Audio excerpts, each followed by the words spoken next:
ನನಗೆ ಡಾಕ್ಟರ್ ಪ್ರಸಾದ್ ಅವರ ವ್ಯಕ್ತಿತ್ವ ಇಷ್ಟವಾದ ಎರಡು ಕಾರಣಗಳಿಗಾಗಿ. ಒಂದು, ವೈದ್ಯನಾಗಿ ನಾನು ಅವರ ಬಗ್ಗೆ ಬಹಳ ಹೇಳಲಿಕ್ಕಿಲ್ಲ. ಯಾಕೆಂತ ಹೇಳಿದರೆ ನಾನು ಹುಟ್ಟುವ ಮೊದಲೇ ಅವರು ವೈದ್ಯರಾಗಿದ್ದರು ಅಂತ. ಅಷ್ಟು ಹಿರಿಯರು ಅವರು.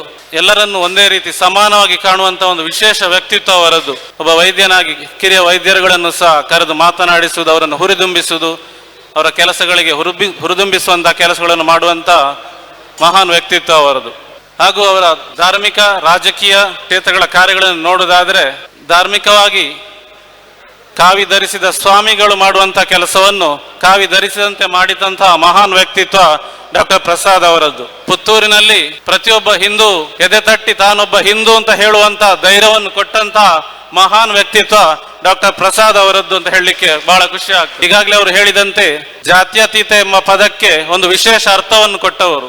ಜಾತ್ಯತೀತತೆ ಮತ್ತು ಪರಧರ್ಮ ಸಹಿಷ್ಣುತೆ ಬೇರೆ ಬೇರೆ. ಜಾತ್ಯತೀತ ಅಂದ್ರೆ ನಮ್ಮ ಹಿಂದೂ ಧರ್ಮದಲ್ಲಿ ಇರುವಂತ ಅನೇಕ ಪಂಗಡಗಳು ತಮ್ಮ ವಿಭಿನ್ನತೆಯನ್ನು ಮರೆತು ಒಂದಾಗಬೇಕು ಅಂತ ಅವರ ಮಹದಾಸೆ. ಇಂತಹ ಒಂದು ಮಹಾನ್ ಚೇತನಕ್ಕೆ ನಾವು ಕೊಡುವ ಗೌರವ ಅಂದರೆ ಇಲ್ಲಿ ಶಾಲು ಹೊದಿಸಿ ಹಾರ ಹಾಕುವುದು ಮಾತ್ರವಲ್ಲ, ಅವರು ಈಗ ಹೇಳಿದಂತೆ ಹಿಂದೂ ಸಮಾಜ ತನ್ನೆಲ್ಲ ಭಿನ್ನಾಭಿಪ್ರಾಯಗಳನ್ನು ಮರೆತು ಒಂದಾಗಬೇಕು ಅಂತ ನನ್ನ ಅನಿಸಿಕೆ ಕೂಡ. ಅದೇ ರೀತಿ ಅವರು ಈಗಾಗಲೇ ಇಲ್ಲಿ ಸೇರಿದಂಥ ಎಲ್ಲ ಸಂಘಟನೆಗಳ ಮುಖ್ಯಸ್ಥರಿಗೂ ಯುವಕರಿಗೂ ಕರೆ ಕೊಟ್ಟಿದ್ದಾರೆ. ನಾವೆಲ್ಲ ಒಂದಾಗೋಣ, ಎಲ್ಲ ಭಿನ್ನಾಭಿಪ್ರಾಯಗಳನ್ನು ಮರೆಯೋಣ ಎಂದು. ಇದನ್ನು ಮರೆತು ನಾವೆಲ್ಲ ಒಂದಾದರೆ ಮಾತ್ರ ಹಿಂದೂ ಸಮಾಜ ಸದೃಢವಾಗ್ತದೆ.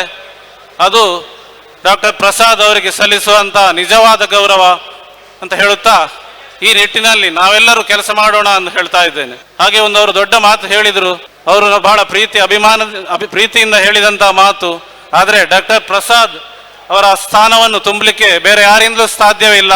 ಡಾಕ್ಟರ್ ಪ್ರಸಾದ್ ಅವರಿಗೆ ಡಾಕ್ಟರ್ ಪ್ರಸಾದ್ ಅವರೇ ಸಾಟಿ ಅಂತ ಮಾತನ್ನು ಹೇಳುತ್ತಾ, ಪುತ್ತೂರು ಶ್ರೀ ಮಹಾಲಿಂಗೇಶ್ವರ ದೇವರು ಹಾಗೂ ಅವರು ನಂಬಿದ ಎಲ್ಲ ದೇವರುಗಳು ಅವರಿಗೆ ಇನ್ನಷ್ಟು ಆರೋಗ್ಯವನ್ನು ನೀಡಲಿ, ನಮಗೆಲ್ಲ ಮಾರ್ಗದರ್ಶಕರಾಗಲಿ, ಇನ್ನಷ್ಟು ವರ್ಷ ಮುಂದುವರಲಿ ಅಂತ ಆಶಿಸುತ್ತಾ ಇಲ್ಲಿ ಸೇರಿದ ನಮಗೆಲ್ಲರಿಗೂ ವಂದಿಸ್ತಾ ನನ್ನ ಎರಡು ಮಾತುಗಳು ಮುಗಿಸ್ತಾ ಇದ್ದೇನೆ. ಜೈ ಹಿಂದ್. ಸುದ್ದಿ ಚಾನಲ್, ಕ್ಷಣ ಕ್ಷಣದ ಸುದ್ದಿಗಾಗಿ.